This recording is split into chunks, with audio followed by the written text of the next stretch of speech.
Não pode ovo, não pode leite, não pode carne, não pode frango, não pode peixe, não pode queijo. Mas então, de onde vem a proteína? Para esclarecer essas dúvidas, a gente recebe hoje a nutricionista Alessandra Lúlio. Ela é diretora da parte de saúde e nutrição da Sociedade Vegetariana Brasileira e vai explicar tudo pro mundo dos vegs. Bem-vinda, Alessandra. Obrigada. Mas de onde vêm as proteínas, né? Quando a gente fala de proteína, vem na cabeça das pessoas sempre carne, leite, derivados e ovos em geral. Isso não é uma verdade, né? Os alimentos de origem animal contêm proteínas, mas não tem só proteína. E as proteínas estão em todos os alimentos vegetais. Todos os alimentos vegetais, sem nenhuma exceção, têm todos os aminoácidos essenciais e têm proteínas. Até a melancia, sempre falo isso. E assim, um prato equilibrado, para uma pessoa que quer deixar aí de comer um alimento de origem animal. Que fonte que você indica que é cheia de proteína? Com esse pensamento de que carne é proteína, parece que sumiram as proteínas do prato. Isso não é verdade. O que acontece é que a gente precisa saber combiná-los. A gente precisa colocar os alimentos de uma forma suficiente no prato. A maior fonte de proteína vegetal no nosso dia a dia são as leguminosas. Feijões, lentilha, ervilha, grão de bico, soja, que dá para ser tofu, PTS. O importante é a gente saber que cada alimento que compõe o prato, que é variado, entrega um pouquinho de cada nutriente. Então, se eu combino os feijões, por exemplo, com cereais, que é o arroz, o milho, o trigo, por exemplo, de um pão, com vegetais como folhas, como alguma sementinha, eu ponho lá um gergelim em cima do meu prato, um pouquinho de cada um desses alimentos vai formar uma quantidade suficiente de proteínas. O que é legal é isso, é que a gente não precisa identificar no prato um alimento que é aquele que representa a proteína. A proteína está em todos os alimentos e somados esses alimentos entregam toda a quantidade necessária de proteína que a gente precisa.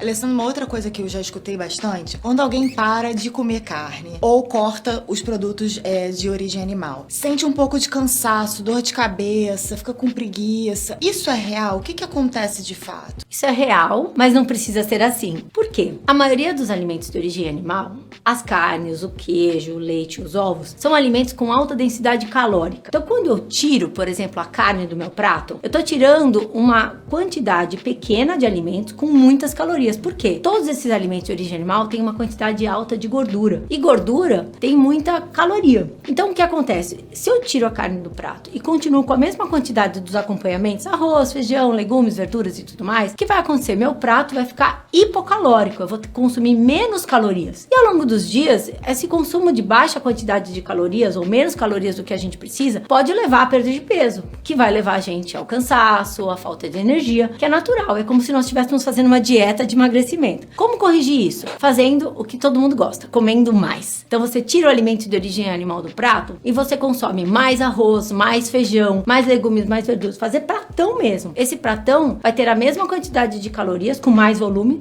do que aquele prato anterior que continha carne, ou omelete, ou queijo e tudo mais. E eu gostaria que você comentasse, a alimentação vegana e vegetariana é mais cara? É outro mito. A indústria de alimentos veganos começou a propor diversas alternativas. Só que a gente não tem ainda, por exemplo, incentivos fiscais como tem para os alimentos de origem animal. Então, esses alimentos análogos aos alimentos de origem animal podem custar um pouco mais caros do que a versão animal deles. Porém, a alimentação vegana não é pautada exclusivamente nesses alimentos. Grande parte da alimentação vegana é daquilo que é mais básico, é mais simples e mais acessível na alimentação. É mais arroz, é mais feijão, é macarrão, é fruta, verdura, legume. E vai custar muito menos do que uma alimentação tradicional onívora, que inclui carne, queijo, iogurte, ovos todos os dias na alimentação. É só fazer conta. Ela vai ser mais acessível para a maioria das pessoas comparado à alimentação tradicional, que inclui alimento de origem animal, em todas as refeições. Esperamos que muitas dúvidas tenham sido esclarecidas.